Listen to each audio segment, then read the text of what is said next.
día un vecino del pueblo me dijo que sí quería correr una carrera que se hacía por la festividad local y le dije que sí. Desde ese día pues la natación se acabó y el ciclismo se convirtió para mí en un modo de vida. El deporte me ha quitado algunas cosas, pero me ha dado muchas otras en el ciclismo.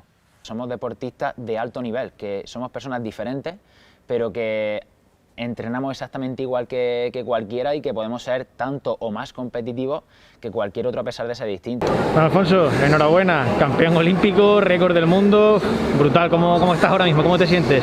Me siento en una nube. He trabajado muchos meses muy duros y estar aquí y conseguir el oro es un sueño hecho realidad.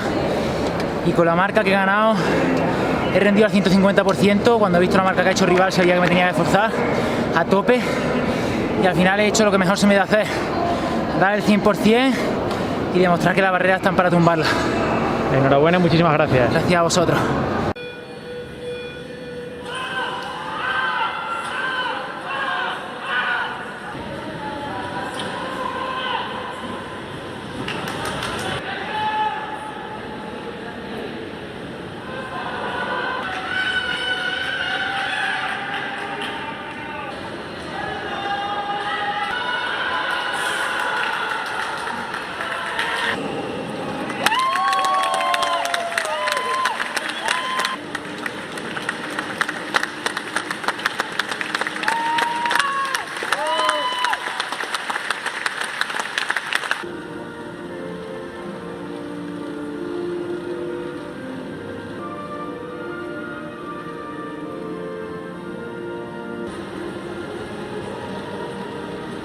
Diciendo, ¿quieres?